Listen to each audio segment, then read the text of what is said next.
Welcome everybody. Hey Leah, hey Jackie, hey Cassie, lots of faces. Um, there's a slide up. I hope everyone can see the slide. We're going to do polls throughout this, so please join in the polls.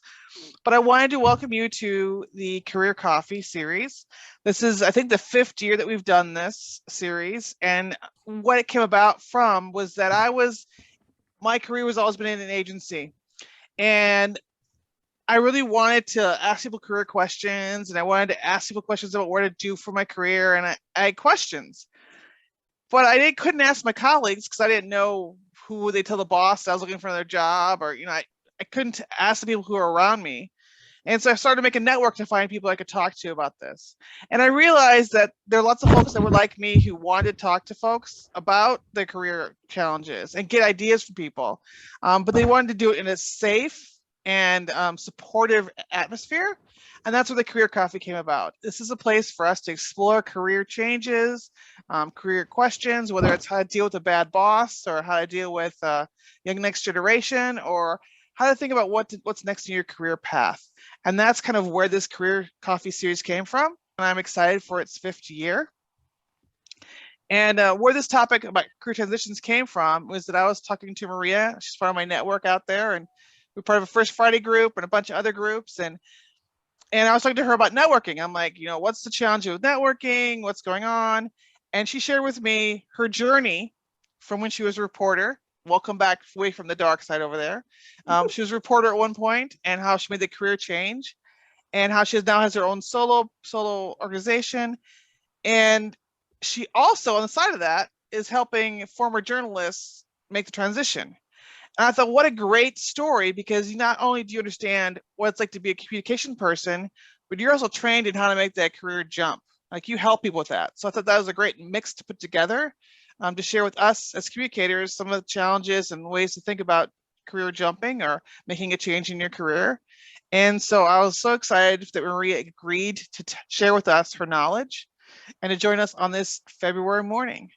So with that, I'm going to turn it over to Maria, and she can give some background on her that I already jumped into. But welcome to the 5th year of Career Coffee. Yay, this is great. Thank you guys for getting up on a snowy morning and hauling yourself in front of your computer. Because if you're like me, you're going to spend your whole day on a Zoom or a Teams, or, name the platform of choice. So the idea of, spending yet another meeting in front of your laptop was probably not very exciting. So great to see everybody.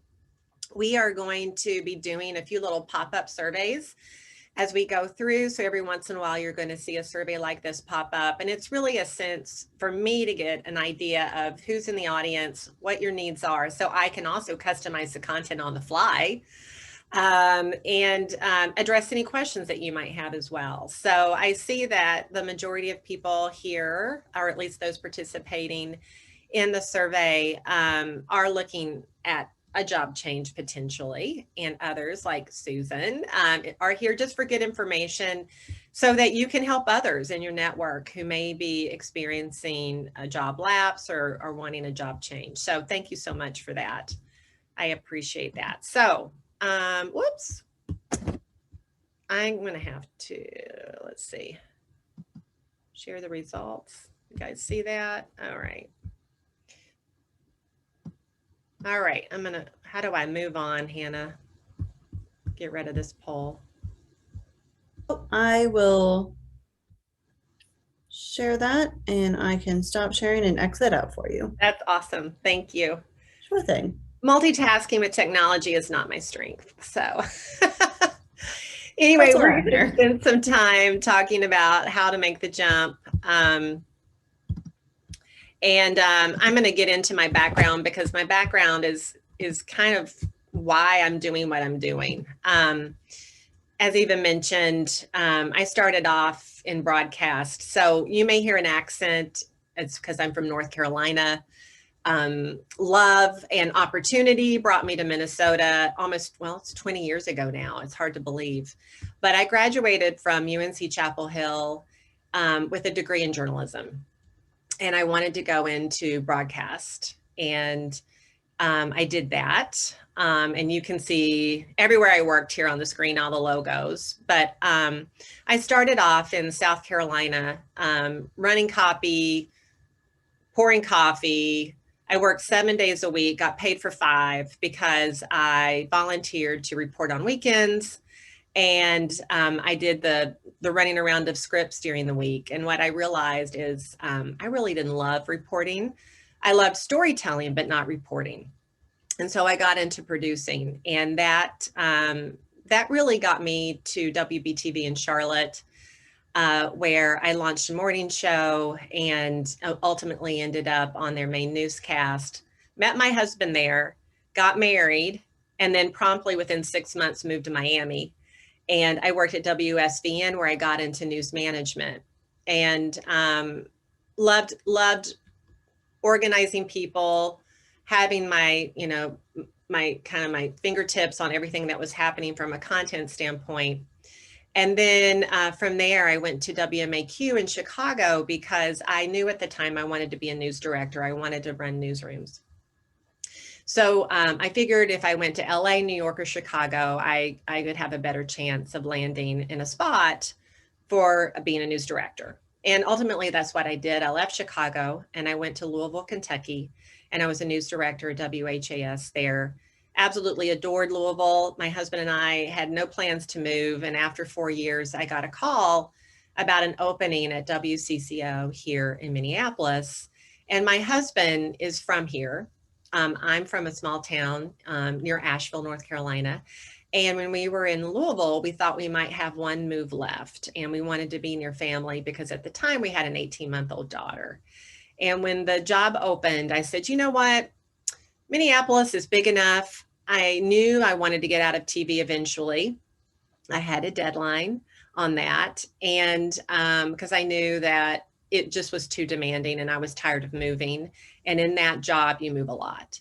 So we wanted to be near family, and his parents were ill at the time, and we decided to move here. And I promised him I would not move him again until we retired. That's for another story. So anyway, long story short, I was at CCO, and I wanted to be in a city that was big enough for me to make that jump from news into a different career. So it had to be a city of a certain size. I assumed that as I took the long view on my career that I would do something in communications, but I just didn't know what. What happened at CCO is I had a plan to be there 3 to 5 years and then out. I was there for 2 years and then out.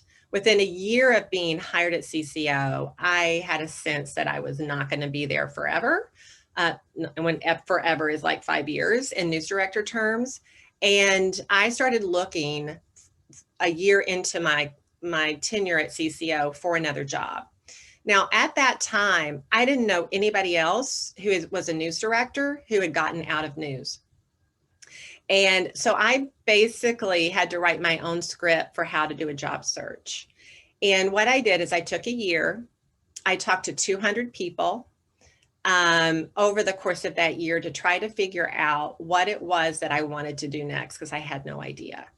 And then on top of that, I had to try to communicate to people what a news director did, because most people had no idea what a news director did, didn't even know there was a thing as like a news director, and then had to explain how those skill sets would transition into whatever I was talking to them about.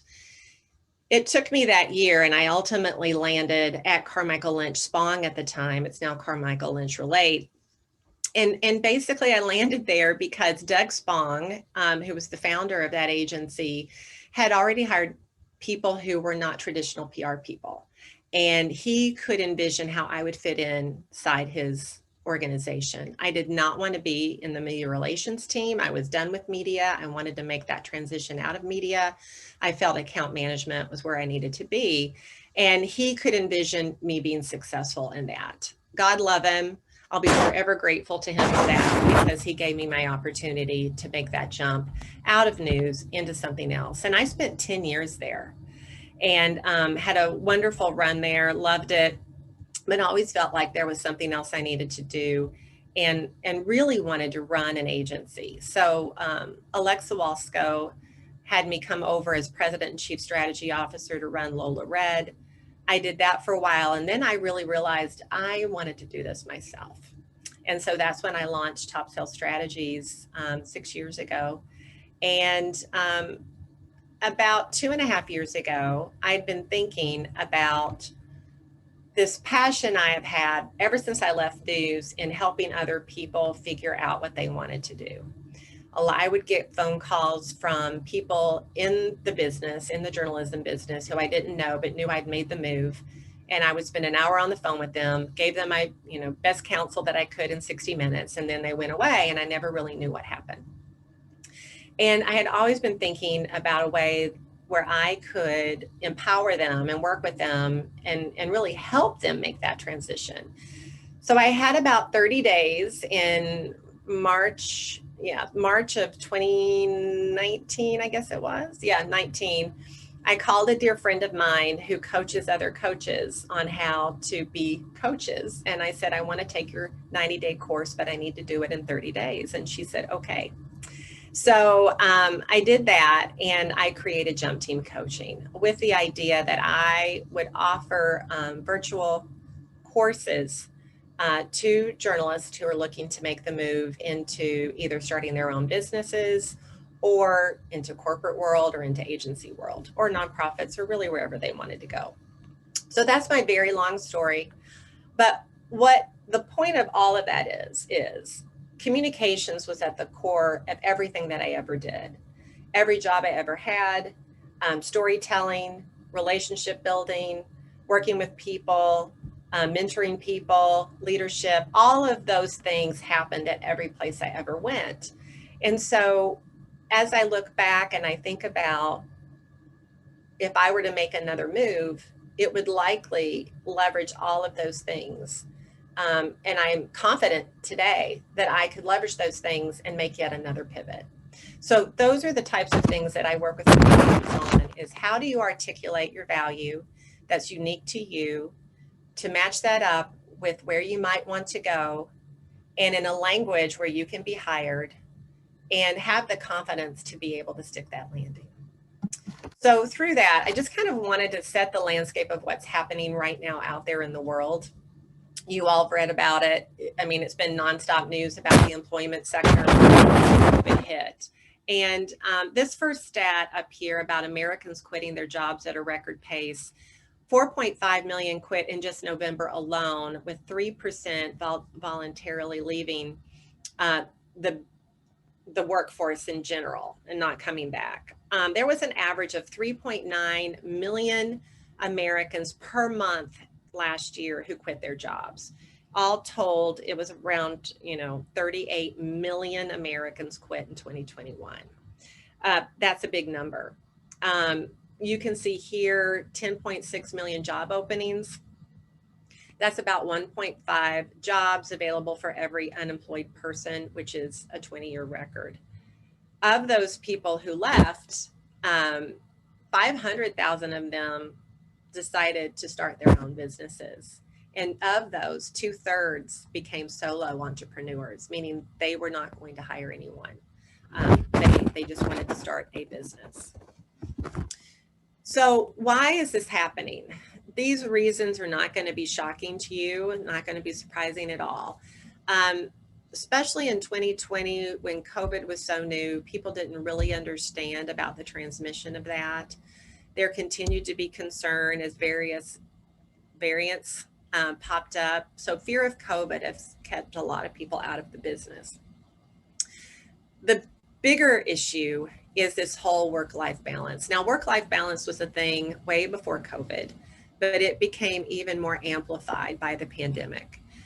People were juggling and still are juggling. The impact of working from home, whether it's full on or hybrid, going into work or being asked to go into work, with issues with their children, whether those are small children whose daycares are closed, to children who are in school who need help with e-learning, especially difficult in 2020 and into early 2021.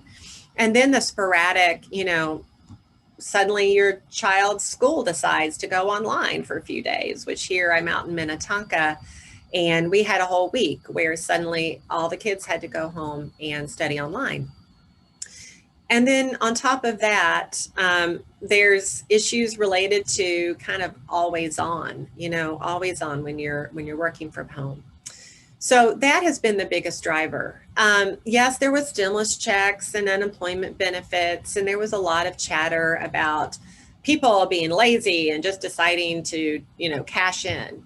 I think you and I both know that those unemployment benefits and those stimulus checks were not enough to really allow you to just sit on your couch and watch Netflix. There was also a huge number of Americans who decided, I'm super close to retirement. I'm just going to cash in and check out now. I'm going to start life now, that retirement life now. There's no sense in waiting. And as I mentioned, a lot of people just jumped right on into entrepreneurship and decided, maybe it's something I've been thinking about. There's no time like the present. Let's just go ahead and get going and see what I can launch. There were people also in the workforce who had been hard hit in their own industries. We know hospitality, travel, a number of other big industries. In fact, every industry took a hit, some more than others. And those folks decided in large part to abandon those industries and either retrain, upscale their skills to get into other industries. So we saw an abandonment of some jobs out there in the marketplace. So you add all that together, and that's why we're seeing the numbers that we're seeing. So I work with a number of employers on talent recruitment and retention topics, and I am seeing firsthand how they're responding. And at first they were slow to respond. Retention in a lot of different industries is always difficult, and the pandemic just exacerbated those things. But across the board, the biggest motivator for a lot of people are kind of a combination. They want the flexibility to work how they want to work, when they want to work, and they also want to be paid well for it. So in those industries, at those companies where maybe pay had not been as competitive, they now have to be competitive. And that's having a huge impact on those businesses about how they do business, how they staff. So increasing wages, they're continuing to go up. There's a lot of perks that are being offered as well right now, including signing bonuses, additional vacation, gym memberships, a variety of those things. When it comes to recruiting, a lot of recruiters are saying we're going to decrease the job requirements. They're dropping, for example, the fact that you have to have a college degree, or that they're decreasing the number of years of experience. So they're really taking a hard look at that and making some choices about what they put in those job descriptions that are must-haves versus, nice to haves. And more than anything, right, they've got to be flexible. I had a conversation with someone summer of last year who wanted me to take a look at a job description and wanted my feedback on it. And I looked at the job description. This was for a director level position at a family-owned business with multiple locations. And I looked at it and I said, you don't say anything here about the flexibility to work from anywhere, or what your expectations are about where they'll work. And she said, I'm just not going to address it. And I said, well, I think that's a mistake. You're not going to get the level of candidates that you need. And I think you need also a COVID message here. What is your company's philosophy on COVID and wearing masks? And she said, I'm not going to put it in. We're not going to address it. And I said, then you're not going to get the people that you need. I don't know that position has ever been filled. And what we're finding is that there's still chatter out there with companies. They think they're going back in full time. And I've tried to say, nope, you're not. If you press this and you decide you're going to go back full time, people are going to leave in droves, even more so than they are right now. You have to be flexible.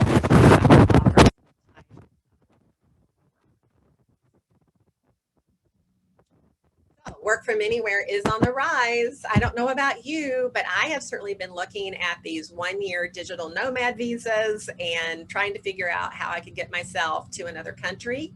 So when COVID hit in 2020, I still have a daughter who's in high school. And I turned to her and I said, why don't we just go work from Mexico?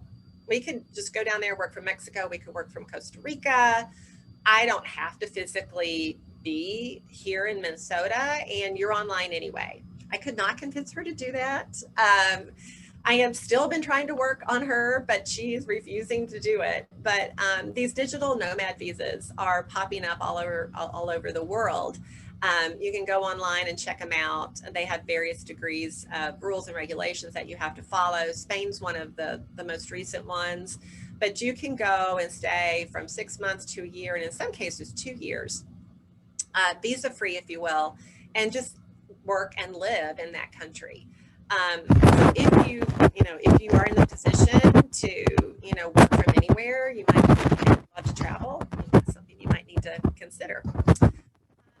So in general, this whole landscape of what's happening out there, from people quitting their jobs to loads of jobs remaining open and people just aren't able to recruit for them, to really what's driving a lot of people's decisions to opt out of the workforce right now.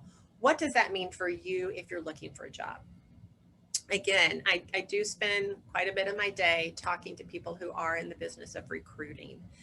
And right now, the rules are out the window. So if you're someone who's not currently employed, you're in between jobs, maybe you took time off to, study from home with your children, and you have those laps in your resumes, I'm just here to say that that's not a big deal these days, certainly not as big as it used to be. Back when, every little 3-month gap, 6-month gap was always like, what were you doing? Why was there a gap? That is not the situation right now. Those are more the norm than not. Workers are still greatly in demand. Now, the workforce has been, increasing. The numbers, we saw a huge amount. Maria? Yes. I think there's something with your mic positioning or something, because every once in a while the noise is just like, oh, thanks. You cut out and I can't hear you. Okay, thanks. I appreciate it. I had a piece of paper right here, and that's probably what it is. So I'll move that paper. How's that? Is that better? So in January, those job numbers just came out, and we saw a big bump in the numbers of people who took on jobs.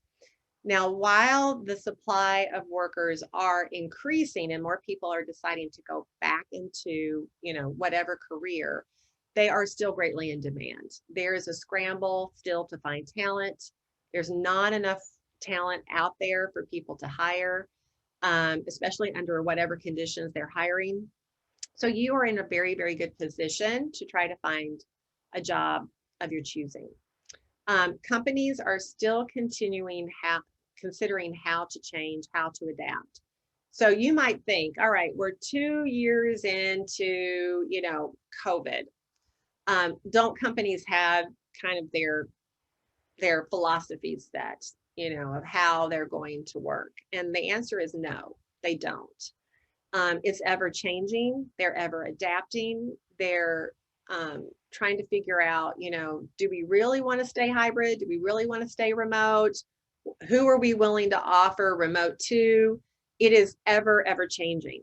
And they haven't really nailed that. You may have seen, it came out this week, there was the result of a study of more than 1,000 Americans around whether or not kind of this whole idea of there's no work-life balance. When you're online on Zooms all day, there's really no real start time, no real end time. And I'm sure many of you have been experiencing this. Well, this survey of more than 1,000 Americans came out, and 63% of those surveyed said that it should be illegal for employers to text, call, email after hours. And 45% of those said that employers should be fined for doing it. So there's this big rebellion against, yes, now we've been 2 years in, a lot of us are working from home, but we're working all the time. We feel this added pressure to hang on to our jobs and be responsive. And there's been kind of this pushback on that as well. And I think we're going to continue to see that happen. So I just raised that because as you are considering job positions and you're talking to recruiters, you need to ask them, what is your policy when it comes to work-life balance, work from home? What are the requirements for responding to emails and texts? Do you see that changing? Do you see the work changing in the future for how we work? Are you going to be 100% fully hybrid for the duration? What is that plan look like?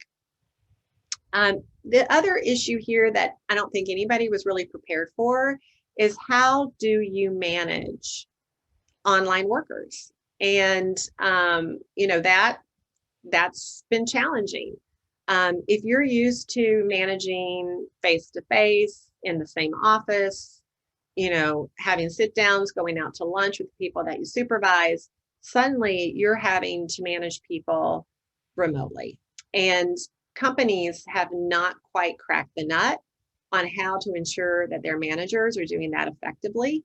And that can impact, of course, all of us if we are working with managers who are checked out. I mean, at the end of the day, they're people too, right? We're all people too.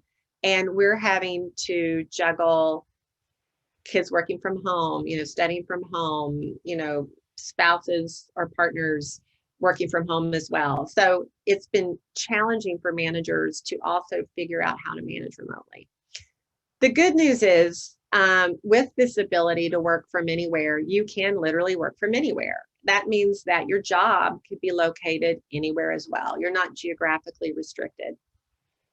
That also means, however, that recruiters can recruit from anywhere. So your talent pool that you're up against is going to also be geographically unrestricted. So in theory, one would think that companies can really recruit the best and the brightest from anywhere. They're still struggling to do that. And, there's still companies out there that think that this is, a trade-off. I'm going to give you flexibility, but I'm not going to pay you more. Or I'm going to pay you more, but I'm not going to give you the flexibility. And you may be faced with making some of those decisions by companies that still haven't figured out that they need to do both. So think about all of this for those of you considering your next job, about how important some of these things are, because they're very real realities. Do we have another poll, Hannah? Sure thing.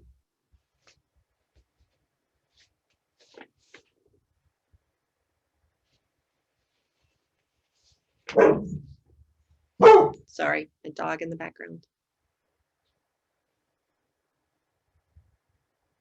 All right, that is that is launched and we are getting answers. Awesome, great.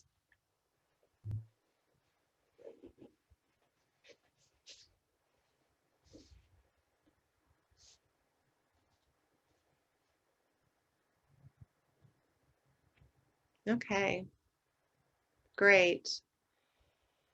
So it looks like the majority of you are looking at switching organizations, maybe not a totally different career. And the jury's still out for the rest of you. So this is good. I'm glad you're here today, because we're going to talk about, assessing your options and kind of where you might be mentally in this journey. So I get asked this a lot, how do I know if it's just simple burnout or what I'm calling turnout? And the burnout is, I'm sick and tired of this job. I'm fried from, what I'm being asked to do every day. My company's policies really aren't working for my life right now. I just need a change. To turnout is, I'm not inspired by this work anymore. I just don't feel like I'm in the right place. I need to do something completely different. And you may be wondering, well, how do I figure out which of these I am? Because it can be pretty muddy out there, which it is. So the next few slides we're going to talk about is to help you figure out burnout, turnout, and what to do about it. So with that, you might even want to, type this up while we're talking, or if you've got a pad of paper, you might just want to make jot some of these down. But really, this is homework for you after this webinar. So with my clients that I coach, I have them start from the very beginning. We don't often get the opportunity to thoughtfully consider a career change, either going, just shifting organizations, much less a total career shift, career pivot. So I always encourage people to take your time and really give it some thought. And the thing about COVID is we have time. We're not commuting an hour, both ways to get to work. So we have some found time. So I always start with, what do you value? At the end of the day, what is important to you? Values don't change typically, right? They're things that are innate to us. So jot down maybe, your top 5 values that are, non sequiturs. You are not going to be changing these. These are important to you. Sometimes our priorities shift, right? So consider the values and then what you prioritize these days, because COVID has allowed us to really get real about what our priorities are. And then consider, how do my priorities and my values match up with my current job responsibilities and my employer values? And again, employer values really shouldn't have changed, but their priorities probably have changed about how they do business. So get real with yourself, make a list of your priorities, your values, and just let that sit, because we're going to revisit that.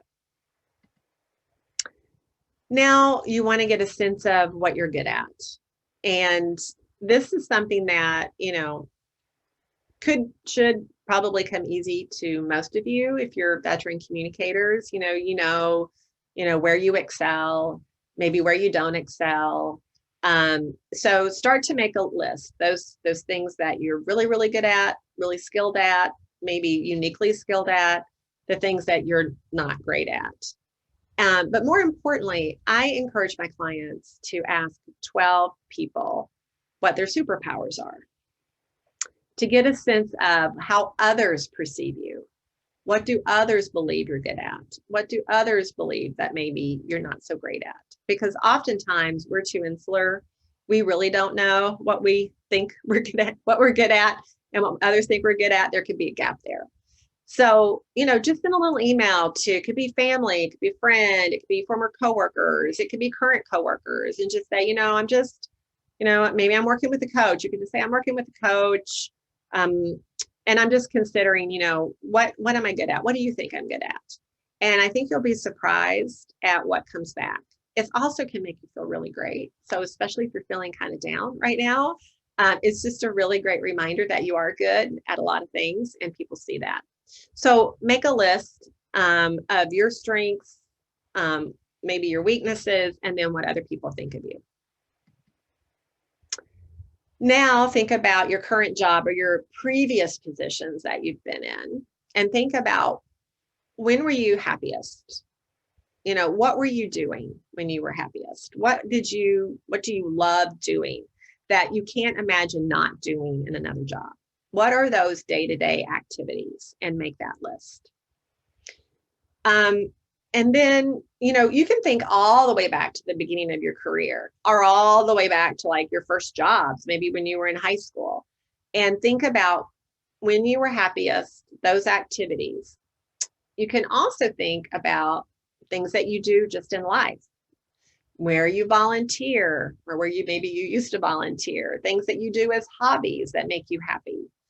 Put those activities down as well, because there is an opportunity to craft a job for yourself that allows you to lean into those things. At the same time, as just as importantly, consider, what don't I ever want to do again? If I could walk away, clean slate, what do I never want to do again? For me, that would be Excel spreadsheets, but you would probably have something different. Make that list.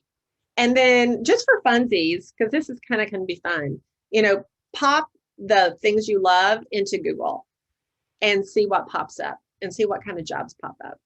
And that can be a really nice little starter to say, oh, I didn't ever consider this type of job title or this kind of position. When those jobs pop up, go to those job descriptions, look over the responsibilities, and get a sense of whether or not these are the types of jobs that you actually might love. And these could be jobs that were never on your radar screen.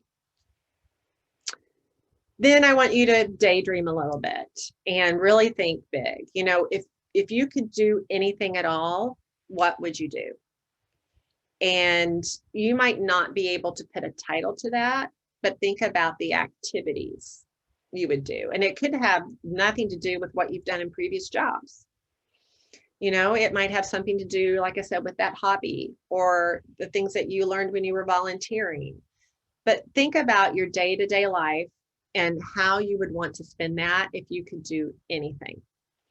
What would that work day look like? What would those activities involve?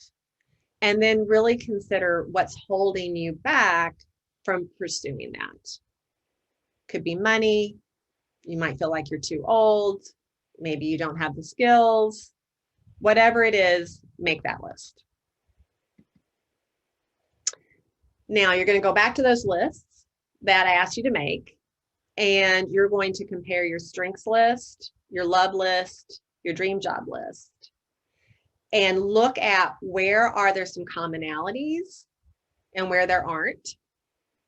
And look at the skills that it would take to be able to do those activities. Like I said, you might have dreamed up something that you don't have the skill set for, or maybe you don't have the experience for. So identify those gaps, put those on a list. It's time, if you've not already done it, to make sure you have some support as well. So whether it's a confidant at work, former, work friend, work acquaintance, somebody who knows you well, could be a friend, could be a family member, partner, spouse. Share with them what you're considering, because you are going to need support in making any kind of move, whether it's, I don't want to be in this organization, but I want to be in that organization, to I want to start my own job, my own business, to I need a completely different career and I have no idea what that is, but I just know I need a change. You're going to need a support system around that as well. And I would recommend that you share the list work with that person or groups of people, and get their reaction to that. Get a sense of, does this resonate? Am I crazy? Is this something that feels like totally out of bounds? And just, they'll help ground you in some of that analysis. All right. Hannah, do we have another poll here? I think we might. Yeah. We do. That should be on the screen now.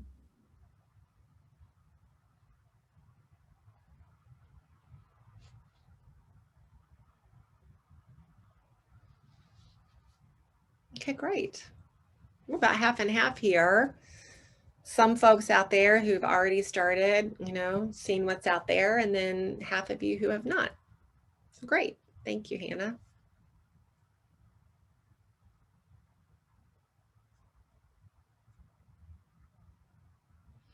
And those of you who have already started, kind of considering your next step, I'm curious if you're brave enough to share kind of what you've done so far.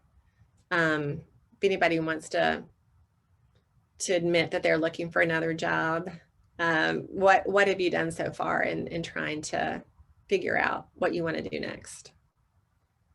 I can go. Hi, I'm Beth Wellman. I was most recently with Brandpoint, and I was project manager, and the role that I was in great for experience in terms of client management and things of that nature, but I'm looking for something that's a little bit more hands-on in terms of like the actual execution of creating campaigns. So I have actually since left, and I'm currently interviewing for a couple of different places, just waiting to hear back on some of those. And I'm really excited actually to see what's next for me.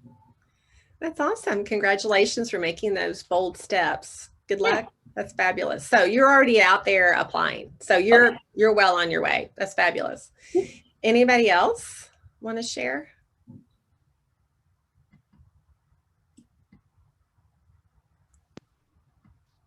Oh, I'll just share that I made the leap in 2015 to a completely different career. I went from training and development, custom corporate training and development, to real estate, and I've never been happier. I mean, it's really been life-changing for me.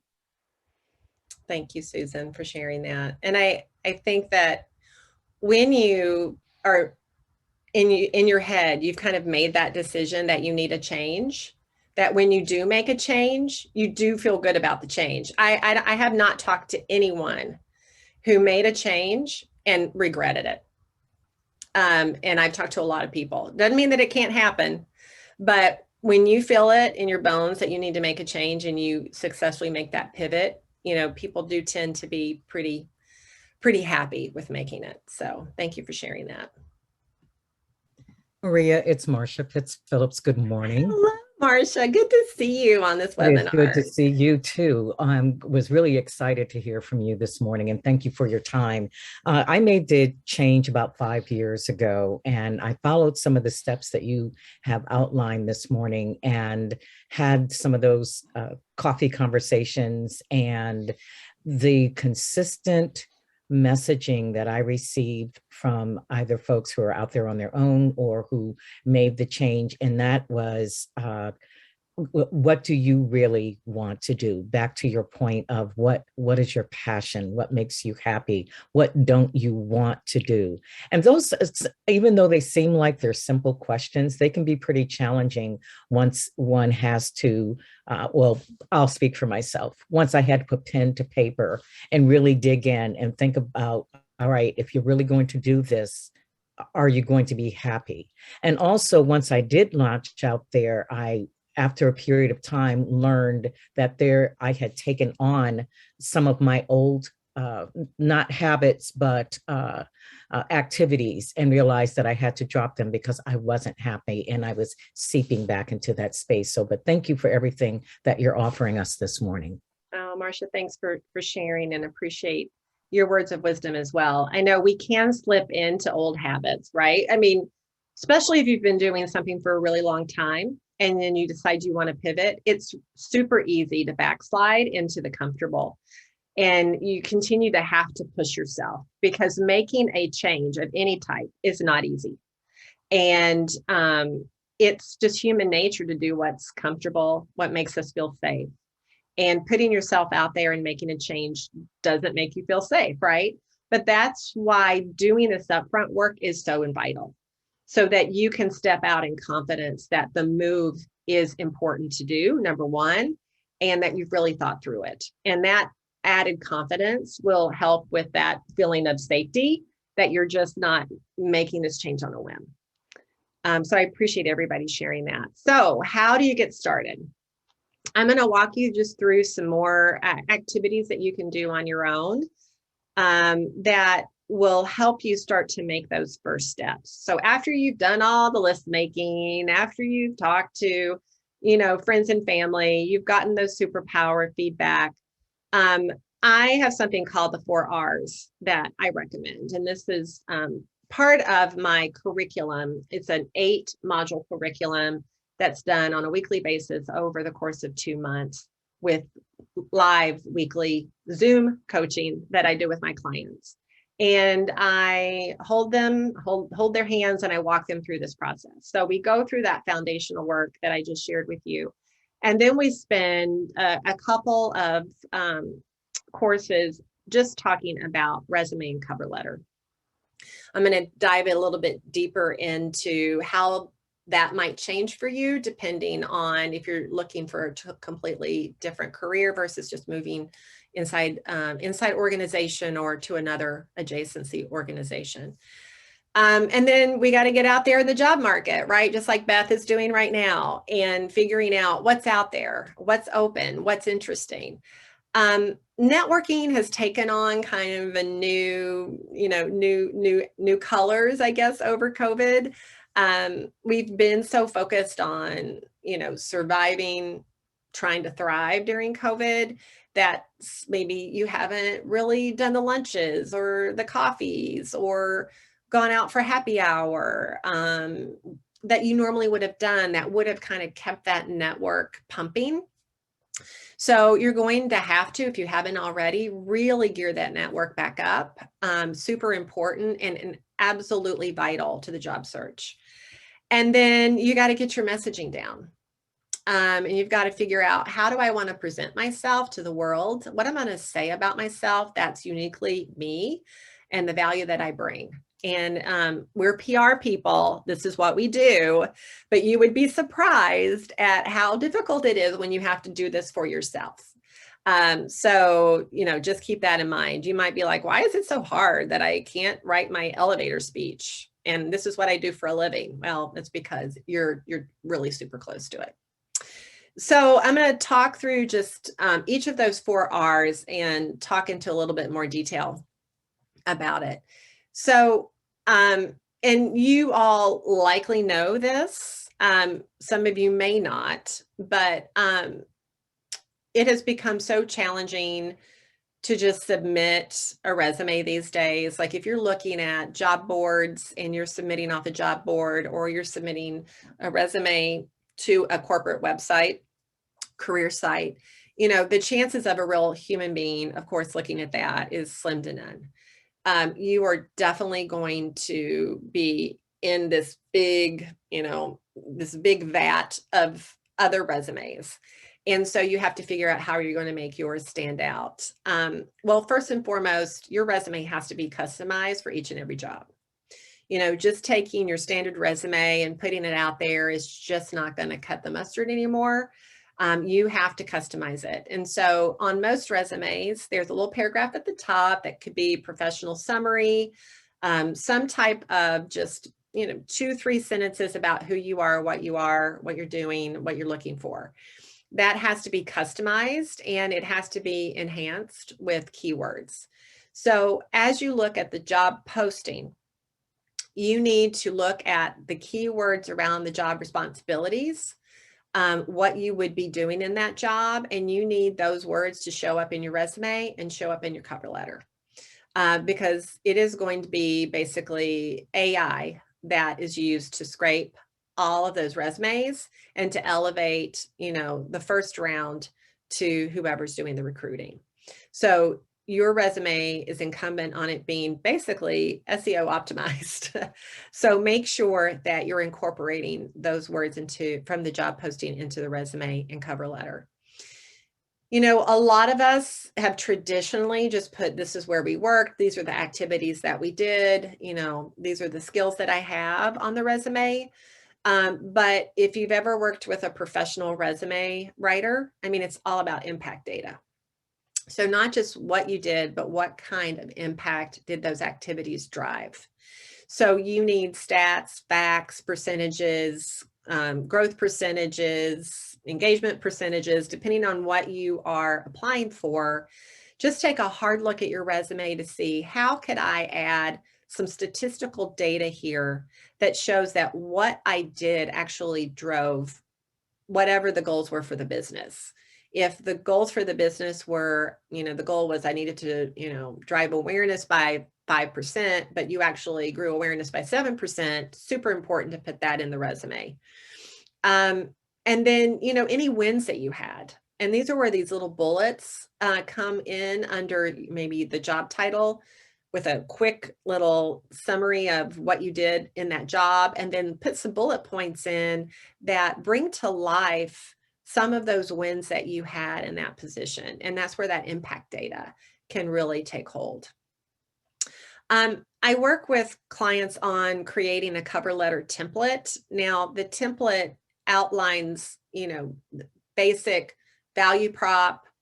This is what I bring to the table. This is what I'm interested in doing. These are the activities that I'm really strong at. All of those things are pulled from that foundational work that I walked you through, because you want to make sure that you're painting a picture of yourself in the job that you want, based on the activities that you want to do, not the activities you can do, but the activities that you want to do, because you want to land the job that you want to be doing, not the job that feels comfortable, to Marcia's point, right?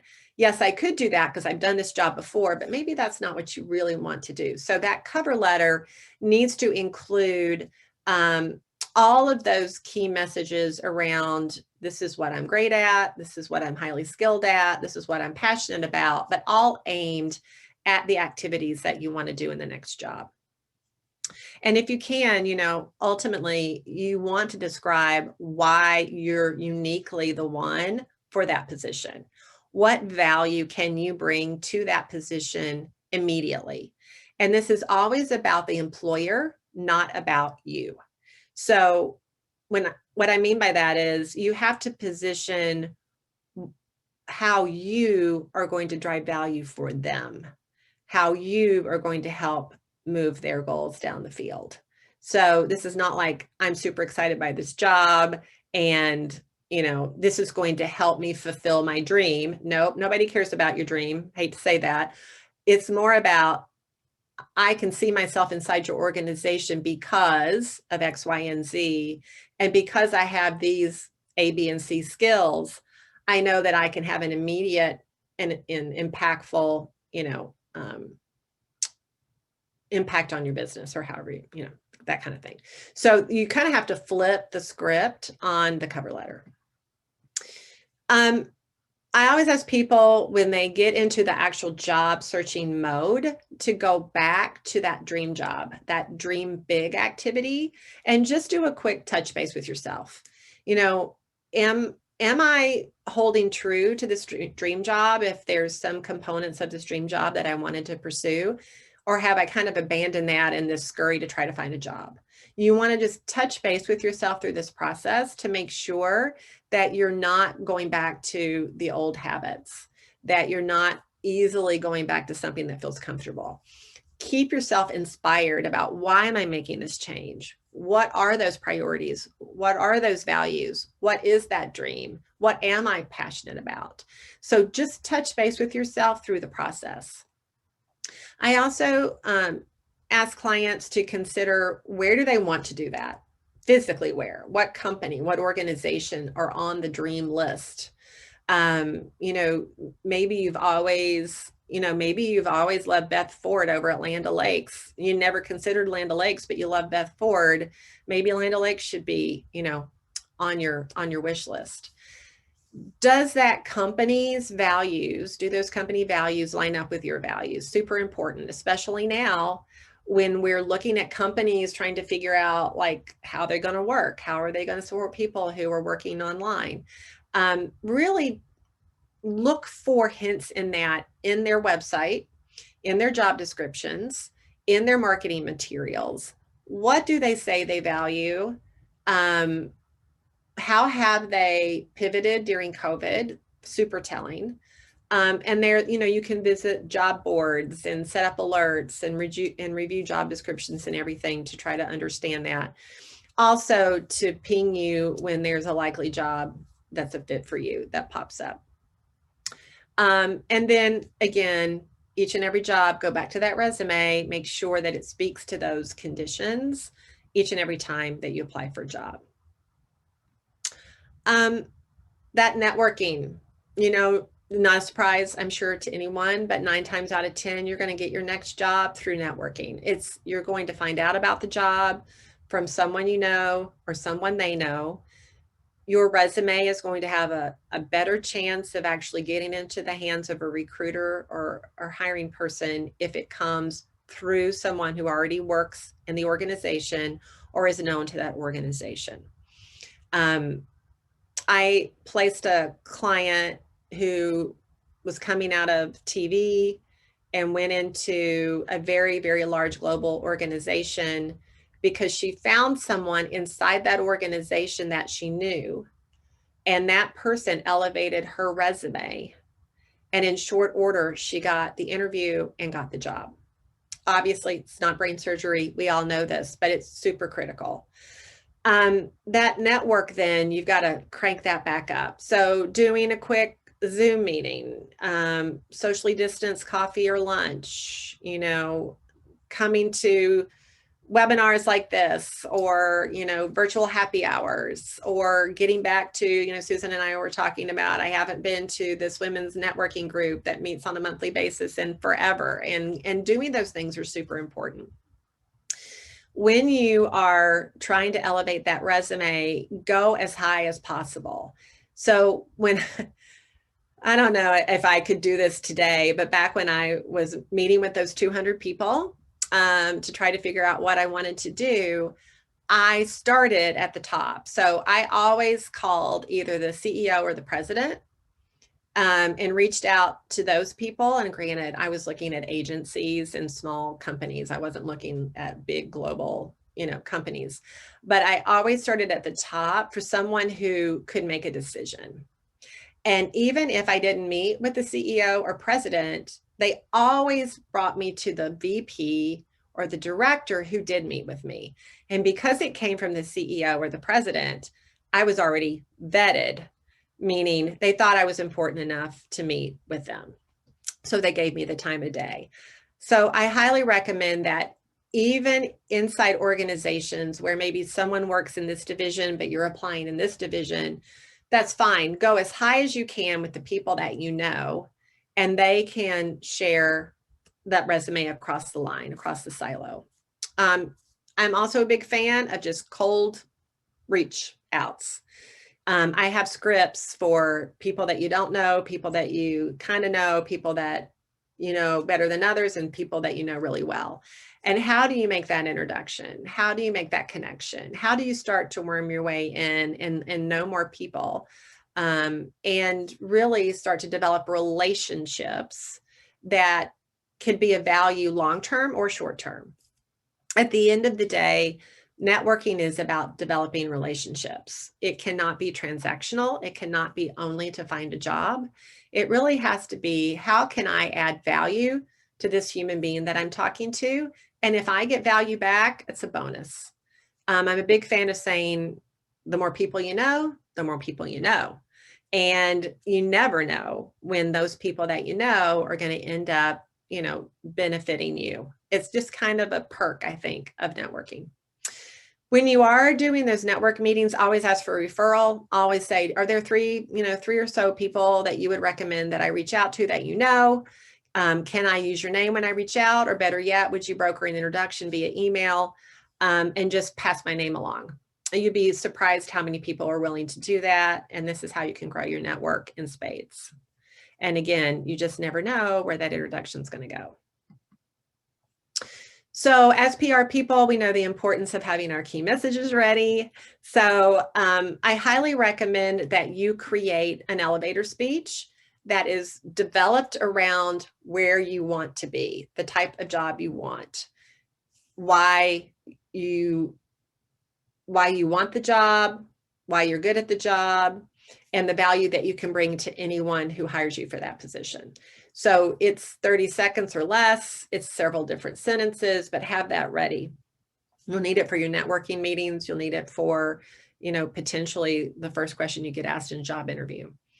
And then go back to that resume, look at that impact data that you've developed, and pull from that to create some key messages about why you are the right person.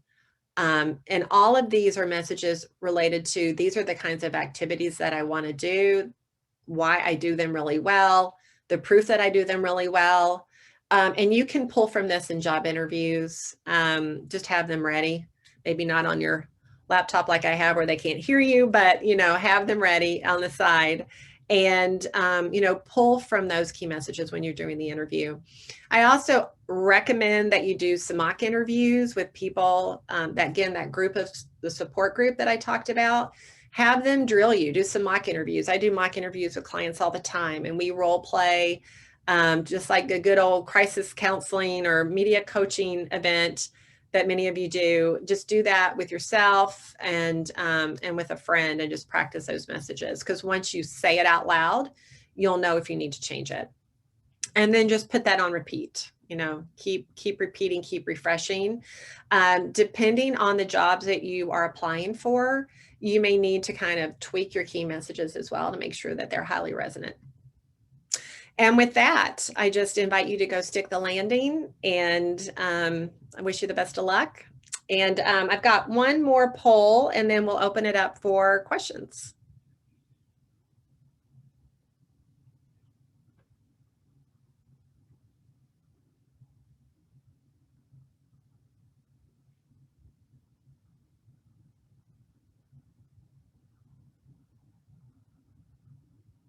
Okay. I guess, Maria, on that poll right there, my fear, concerns is about it's about failure.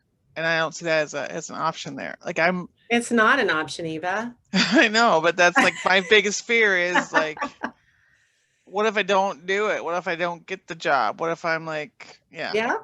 Same. Totally get that. So I guess failure should probably be on here, but I just don't ever consider failure to be an option. I don't like the word failure. If I look back on my long career, there are times that I failed for sure. I probably, in anybody's eyes, I failed. But I also look back and I say, those are the times that I learned the most. Those are the times that I became a better manager, a better, communicator, a better human being, you name it. Mm-hmm. Those were the opportunities where I learned the most. So I don't like to put it in the confines of failure as a negative, but really as an opportunity where I learned a ton that made me move to the next position, right? It put me on a course to do something else or do it differently in a way that was optimized. I was better for it. So if fear is holding you back, go back to the slides that I had earlier in the deck about how all the rules are out the window, right? Mm-hmm. Go back to the slide where I talk about what employers are grappling with. They have a huge need. You have a lot to give. So worst case, think about the worst case scenario. Write it down. What is the worst case scenario? I don't get the job. Well, there are other jobs out there, right? Take a look about why you didn't get the job. Ask for feedback. If you got as far as an interview, ask for feedback. Maybe it's the type of jobs that you're going for, right? Maybe it's the way that your resume or cover letter was crafted. Maybe you didn't enhance it with the keywords. Go back and really take a hard look about why something didn't happen for you. Mm-hmm. But if it's the fear of failure, never, ever, ever let that be a stumbling block. Because here's the thing with Jump Team that I thought about it for a super long time before I did it. And I said to myself, at the end of my career, what will I have looked back on and wished I did that I didn't do? And I always thought I had Jump Team in me. And I thought, if I don't do this, I am going to regret it. I could have launched Jump Team and nobody ever asked to be coached, right? That would have been considered a failure. And I put significant amount of time and money into my curriculum. But I could have looked back and said, well, I did it though. I did it for me. And I needed to be able to pull this together and make it happen. And maybe I'm not marketing it correctly, or maybe I need to open it up to people other than journalists, or, there's lots of ways to look at it. But don't let the fear of failure hold you back. Write out your fears and really interrogate, are these realistic fears? And what if these things were to happen? How would I feel? What would it make me do? And really use it as an exercise. And again, get your support team involved in that as well. Thank you. Yeah. I also know that one time I got a job and I really wanted to get out of where I was. I needed to jump from where I was, and I got a job, and And I was kind of thirsty about and desperate to get that next job. And I got in there, and within one day I knew I shouldn't be there. Mhm. Like, I just knew. Well, desperation fueled you, right? Yeah. And this is what I want to encourage everyone today is you can't make decisions out of desperation. You have to be thoughtful about it. That's why that upfront work is super important for you to get real with yourself and have a good understanding of it. The making less money fear up here that I see really popping with people is real, right? Like, especially if you're a veteran in your career, you have the golden handcuffs, right? And I definitely had the golden handcuffs in news. I was a news director running a department of 88. I made a nice salary. I could have stayed in that business and continued to move, continued to, work 7 days a week, 24 hours a day, be on call, do all the things that I didn't want to do anymore and been enslaved to a salary. What I counsel clients on is figure out, and I have a whole financial module because of this, because finances is so critical. Figure out, what can I live on? What is absolutely necessary? Sit down, look through your finances, look through your monthly spending habits. Where can I tighten the belt if I needed to do it? And how much do I absolutely need? You might need to take 2 steps back in order to take 3 steps forward. And I have seen this happen where I've had people jump out and make more money. I've had people jump out and make less money, but with a growth plan. So consider, how much do I have to make and how long, if I even had to cut and be leaner, could I live with that leanest of salary? Create a plan that includes, here's my bottom basement amount of money that I have to make. And consider that when you go in to look for jobs and start to negotiate. You can definitely go in and try to get more money. Now is the time, because they're desperate for people and really good people. And it may not be in your salary, but it could be in a signing bonus. You could also ask for a step bonus where, you know what, I know that I'm going to be great at this job.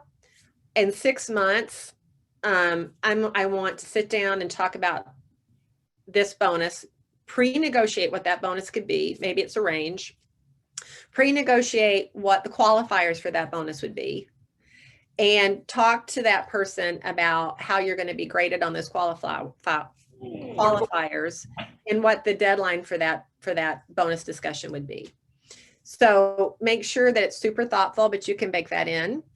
I just worked with a client who was moving to an adjacent company, and she was already out of news, had already gotten a really great job, had been in that job for about 2 years, but really felt like she needed to move into another company. And we talked about the salary that she was going to get. She wanted to make $25,000 more than they were offering. And I said, you ask for the money. Ask for the money. And then she wanted a certain amount in bonus. And I said, great, make sure that you ask for the bonus. She went in, she told him that she felt like that based on her experience and the value that she would bring, she needed that 25,000 more extra dollars, and she got it. And she got the bonus. So that's not going to be the case every time, but if you don't ask, you don't get. So you got to go in from a position of, I value myself, you need to value me, I value myself at this amount of money. And if it's not a fit, it's not a fit. And you might need to take less money if you really love the job, but build in opportunity to make more incrementally along the way in that first 12 to 18 months.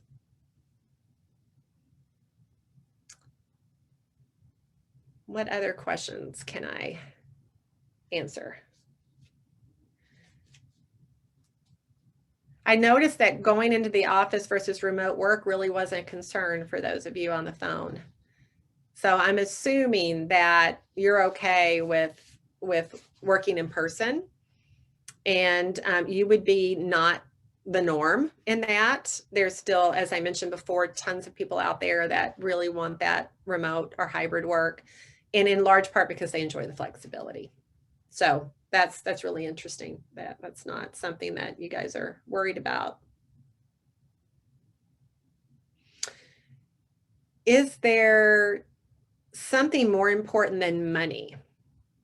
So I saw less flexibility was important to folks, and maybe it being an unpredictable job market maybe was also feeding into this. Anybody want to talk about the flexibility piece and what that might mean?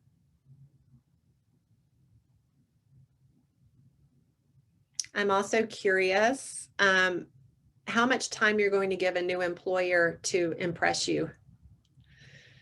We are seeing time in a new position start to shrink. So it's always been tight, but we're seeing people bouncing out of jobs within 6 months, a year, definitely before 2 years. So even to your point, not a day, but we are definitely seeing pretty frequent job rotations. So I'm just curious, if you make this position, make this move, is there kind of a window in your mind of how long you're willing to stick it out there before you look for another job? Anybody? Can you guys hear me? I can, Leah. Yes. Oh, good. I finally figured out how to unmute myself. Sorry, I'm doing like my phone for audio on my laptop so I can see well. No, I think you're right, Maria. I just had lunch on January 3rd with a former colleague of mine who I must have been keeping up with him through LinkedIn. So thank God for LinkedIn, because I saw something on LinkedIn. I'm like, wait, are you at another new job? So we got together after the holidays. I'm like, what is going on with you? So, to your point, he went someplace, figured out pretty early, like, I don't know if I made the right choice, and just got out. So I see that a lot with younger people, but I also just think of myself too, right? Like where I'm getting later in my career, how I could see myself being like, no, life is too short, right? Like I'm gonna make a move. To your point about remote work, I think so much of it depends on like just who you are and what you have going on personally. So like for me, I live in South Minneapolis. My commute is not that bad. So when I go back, it won't be a big deal for me. And I've just got one kid left at home. She's got a driver's license. So, there's like those factors, I think, that would make me more comfortable about going back to a workplace versus, trying to be remote all the time.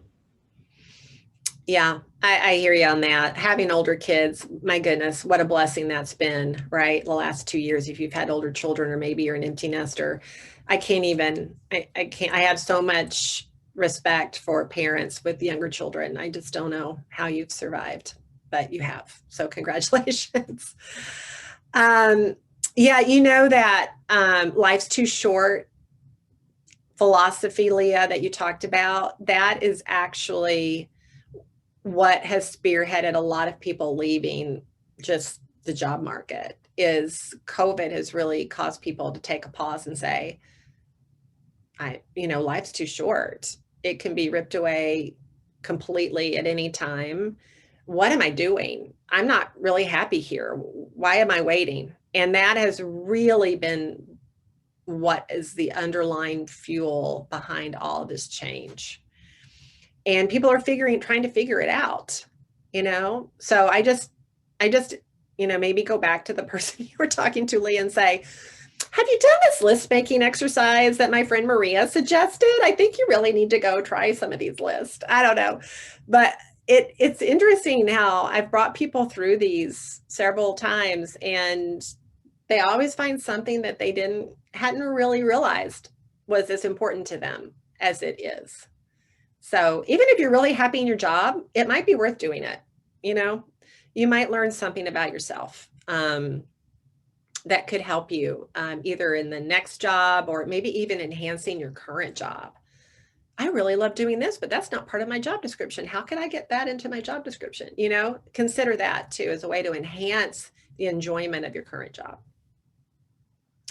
I Or think that's a really delegate. good point, Maria. I'm sorry, Susan. I was just going to build on that. I guess I went independent about 1.5 years ago.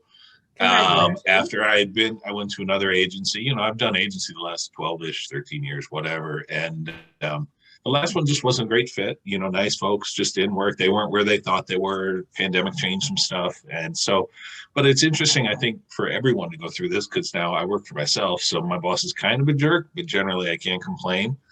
But, you know, even, you know, in my process of like doing that, you know, I realized I did sort of a list making kind of a thing and thinking about what was really important. And, you know, my first reaction was go get another agency job, you know, get your check and move on with life or whatever. But, you know, my wife, being smarter than I am, brought it up and was like, wait a minute, you know, you've been miserable for probably 2 or 3 years, you know, and it just became like, well, this is what it is. And kind of realized, you know, I had gotten away from what I really like doing day to day. And that was sort of the push of like, you've talked about being independent and doing, you know, more work where you're hands-on and kind of the writing and coaching. And, you know, just by going through that process, that was sort of the thing that allowed me to make that leap. And, you know, since this time, she's been like, you are such a happier person. Like you're a better person, father, husband, everything, which is great. You know, one of the byproducts. Yay. That makes me so happy to hear that. Congratulations to you. Yeah, that's fabulous. And as you look back now, Dave, you probably can't even imagine like what life was like and staying in that, going back to that old role, right? Yeah. Yeah. No, it was interesting. When you look back, you start to be like, I would, you know, just a stress level or things that you weren't loving, but you just kind of get used to it. Cause I think we all do that. We're like, we're going to push through and, you know, you can do that for a while, but ultimately, you know, doing the same thing over and over. And, you know, you're like, why would I go get the job that, you know, I don't love now? Like when those opportunities present themselves, you know, it's a little scary, as like Eva said, you know, what if you fail? What if this isn't the right path? You know, and ultimately I said, well, if it isn't, then I'll do this again in a year or two and figure that out. But, you know, it's a good opportunity to do it. And I think a really important thing to take some time and think about what you really want to do. So for everyone who's thinking about it, you know, I think it's great. Yeah, no, it's fabulous. I appreciate that. I appreciate your encouraging words. You know, it's important that we see people being successful, because if we can't see it, we don't feel like we can be it, right? And like I said, I had never seen another news director make the leap. I didn't even know if it was possible. And so it's important, I think, for us to all share that with our networks, right? That yes, it is possible. This is what I learned by making that leap. You can, you know, and be encouraging and do it too. When I talk about that support group, it's also surrounding yourselves with people who have done what you are considering doing, because you can shorten that learning curve through their experience. I wanted to take the 1 year and 200 people and put it into a 2-month course so that people didn't need to take a year and talk to 200 people. So anyway, I am now looking through the chat, and I know, Hannah, you were going to pull questions out of the chat. Were there anything in the chat questions that we want to make sure we get addressed before we wrap? Let's see here. We do have one down here toward the end from Beth.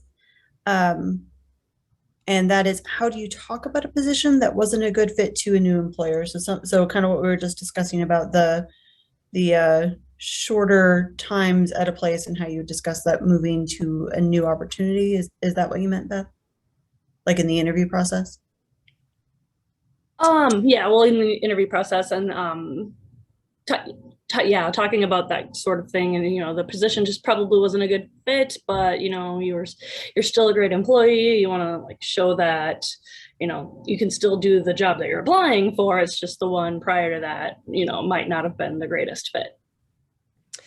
Right. And every job's not going to be a home run, right? I mean, that's just unrealistic. And as we look at the numbers around how many times people will change positions, it's astronomical. like the numbers of how many jobs one will have throughout their career.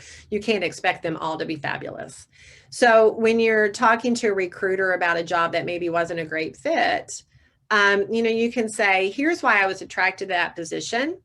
And here's was the reality of that position. There was you know, oftentimes there's a disconnect between what you believe the job's going to be and what the job really is. And just explain that, right? Like, this is why I was super excited by that position. I was looking forward to doing X, Y, and Z, blah, blah, blah, whatever that was. And here was the reality of that position. And I just couldn't bridge that gap. And I knew that I needed to be in a different position in order to give 100% to that position. And if it's not a good fit for me, it ultimately is not going to be a good fit for the employer. And so I decided to make that move or make that change, or, you know, whatever that is. But I think if you really describe what it was you were wanting out of the job, and then why ultimately it was not a fit, I think that's really rational. And people can understand that, right? Because not every job is going to be a home run. So thank you for that question. Yeah, that's great. I love that answer. Just don't be scared of putting it out there. Yeah, don't be scared. Well, and ultimately what they want to understand is, are you a fit for us? Right. So if you can describe why that wasn't a fit for you, what you're really saying is, if you're like them, you're not a fit for me, right? Without saying that. Right. So they're really looking for the right fit. So the more you can explain yourself about what is the right fit, and sometimes what's not the right fit, it's just going to benefit everybody. So it will be seen in that way as well. So that's what I'm saying. I don't think you should be worried about how that's received. Good. Yeah. There's also there's a bit of back and forth in the chat about references. There was a question about how important and valuable they would be, since you would never offer a reference that would be a bad reference. And then there is a little bit of chat about, oh, I'm sorry, I scrolled right past it. Some questions on, I think, LinkedIn issues. Okay. Oh, yeah. I see the question from Susan about references. You know, references were still asked for today. They still are. There are people who have given references that their references never get called.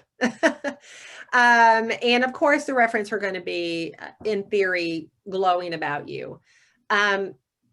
But, you know, there might be something that reference says that you didn't anticipate that they were going to say. Like, maybe there was some constructive criticism that you never heard from that reference, but they're willing to share with the recruiter.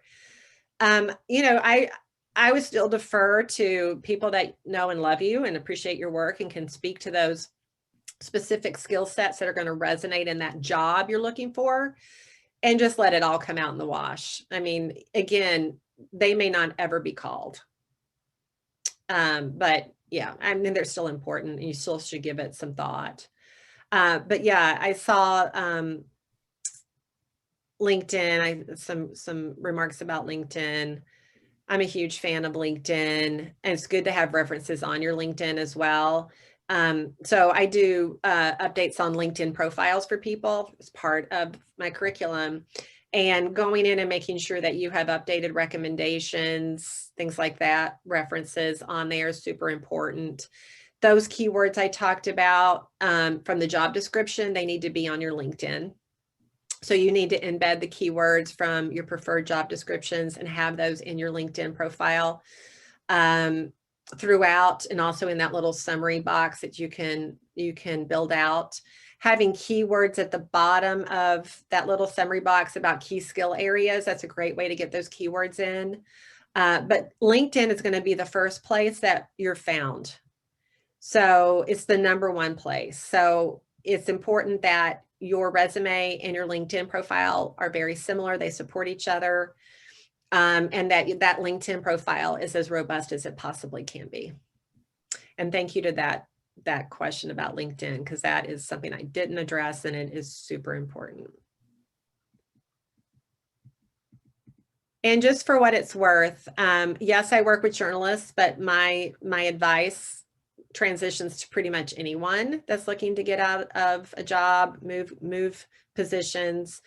And if you are interested at all in just touching base and having a 30-minute conversation with me, happy to do that. So feel free to connect with me on LinkedIn and send me a little note, and we can schedule a 30-minute call, and I can learn a little bit more about your specific situation, and would just love to meet you and have a conversation. So feel free to do that. I know we're at time. Hannah, do we need to wrap? We are at time. It looks like people are starting to shuffle out, and that questions that have been asked have been answered. So thank you so much for your presentation, and thank you so much for attending this morning, everyone. Thanks, everybody. Maria. Appreciate your Thank time. you, Maria. Great presentation. I took scads of notes. Awesome. Thank you, guys. I appreciate it. Go have a great day. Have a happy weekend. You You too. too. Take Okay. care.